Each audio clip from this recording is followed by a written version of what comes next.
जैसा कि आप जानते हैं कि हरियाणा में कुछ नगर निगम जिसे म्यूनिसिपल कॉरपोरेशन कहते हैं उनके चुनाव लंबित हैं। तो आज उसी के बारे में हम बात करेंगे। और मैं बताना चाहूँगा कि हमारे यहाँ पे जो है अम्बाला, पंचकुला और सोनीपत में जो नगर निगम के चुनाव हैं उन्हें करवाए जाने का हमारा प्लान है। और इसके साथ ही एक काउंसिल भी है रेवाड़ी की, म्यूनिसिपल काउंसिल बोलते हैं, और कुछ जो है कमेटीज़ भी हैं। इस पर काफ़ी दिनों से हमारी जो है कोशिश चल रही थी, क्योंकि बीच में जो है डिलिमिटेशन के बाद में इन नगर निगमों को दोबारा बनाया गया, अम्बाला को दोबारा बनाया गया और पंचकुला को भी दोबारा बनाया गया। तो एक किस्म से यहाँ पे फ्रेश इलेक्शंस हो रहे हैं, हम ये नहीं कह सकते कि डिले हुए हैं। और इसी तरह सोनीपत भी काफ़ी सालों से कॉरपोरेशन बनी हुई थी लेकिन चुनाव नहीं हो पा रहे थे, तो वहाँ भी डिलिमिटेशन का कार्य पूरा हो गया है और हम वहाँ पर भी चुनाव कराएंगे। तो सबसे पहले मैं तिथियों का ऐलान कर दूं और बाकी बातें बाद में बताऊंगा कि जो है कल 4 तारीख को जो है हम इसका नोटिस पब्लिश करेंगे। रिटर्निंग ऑफिसर जो कि डिप्टी कमिश्नर है हमारे, वो जो है कल नोटिस इशू करेंगे 4 तारीख को। और नॉमिनेशन जो है वो 11 से लेके 16 दिसंबर तक होंगे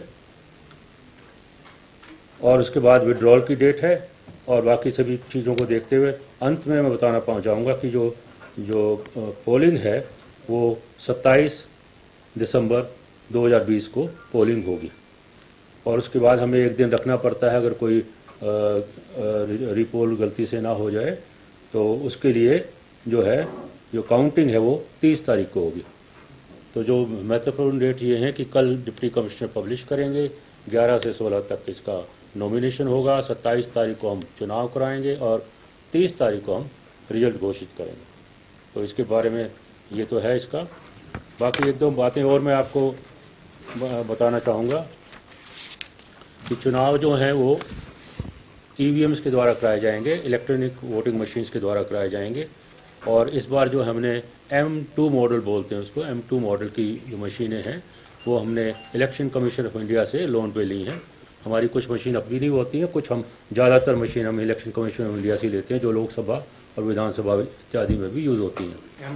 M2 पहले हम M1 करते थे और उसका नया मॉडल आ गया है M2। हालांकि एक और मॉडल M3 भी आ गया है जिसको लोकसभा में इस्तेमाल किया गया था, लेकिन अभी वो इलेक्शन कमीशन ऑफ इंडिया ने उसको हमें देने के बारे में अभी जो है विचार कर रहे हैं। वो आने वाले टाइम में वो भी हमें मिल जाए। लेकिन M2 M3 में कोई बहुत ज़्यादा फर्क नहीं है। जस्ट लाइक ये टेलीफोन है मेरे पास, इसका एक और वर्जन आ गया तो उस टाइप का है। Otherwise this machines despite all the things which we read in the media, this electronic voting machines are robust machine, they are stand alone calculators. इसमें कोई वाईफाई नहीं है, इसमें कोई ब्लूटूथ नहीं है। और ये गलत फहमी होगी और गलत बात होगी अगर हम ये कहें कि इसको टेम्पर किया जा सकता है या टेम्पर प्रूफ नहीं है। तो इन मशीनों के ऊपर जो है हम चुनाव कराएंगे। वीवीपैट मशीन भी लगाई जाएगी? वीवीपैट का इस्तेमाल अभी हमने करना शुरू नहीं किया है लोकल बॉडीज़ के इलेक्शन में, पंचायतों में, म्यूनसिपैलिटी में, पूरे इंडिया में। लेकिन आज नहीं तो कल शायद करना भी पड़े, क्योंकि वीवीपैट की कॉस्ट बहुत ज़्यादा है।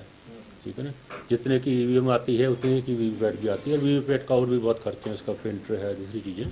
बट आज की तिथि में पूरे देश में हम जब भी म्यूनसिपैलिटी के चुनाव कराते हैं या पंचायतों के चुनाव कराते हैं तो हम वीवीपैट नहीं करते। कोई हमारा नंबर भी बहुत ज़्यादा होता है, ठीक है ना।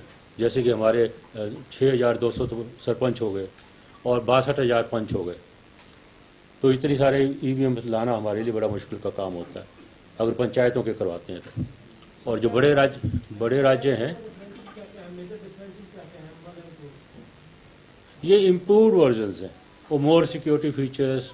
जो एक चीज़ 2001 में कोई मशीन बनी थी, 2001 में जब एप्पल ने ये फ़ोन लॉन्च किया था और आज 2020 में 10 दिन पहले ये दोबारा किया, तो फ़र्क तो है, ठीक है। लेकिन इम्प्रूव्ड वर्जन होते हैं, बेटर सॉफ्टवेयर। और ये मशीनें जो हैं ये भारत सरकार के PSUs द्वारा बनाई जाती हैं। डिफेंस मिनिस्ट्री के दोनों PSUs हैं ये। BEL है भारत इलेक्ट्रॉनिक लिमिटेड और ECIL electronic corporation of India limited. तो ये तो इनकी बात हो गई। और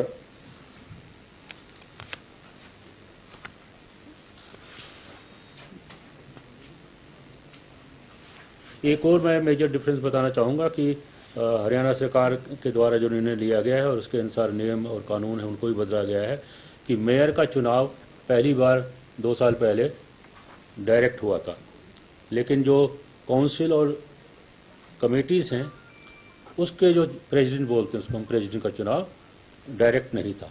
तो वो भी हरियाणा सरकार द्वारा निर्णय ले लिया गया है और अभी जो काउंसिल के चुनाव होंगे या कमेटीज़ के चुनाव होंगे उसके जो प्रेसिडेंट होंगे वो भी डायरेक्टली उनका डायरेक्ट चुनाव होगा। जैसे कि मेयर जो है वो डायरेक्ट चुना जाएगा, 5 साल के लिए रहेगा, इसी तरह प्रेसिडेंट भी हैं जो वो डायरेक्ट चुनेंगे और उनका भी 5 साल के लिए रहेंगे। तो दो तरह की ईवीएम लगाई जाएंगी, एक केवल उन लोगों के लिए जो केवल मेयर का चुनाव लड़ना चाहते हैं और दूसरी ईवीएम लगाई जाएगी जो केवल मेंबर का चुनाव लड़ना चाहते हैं या काउंसिलर का चुनाव लड़ना चाहते हैं।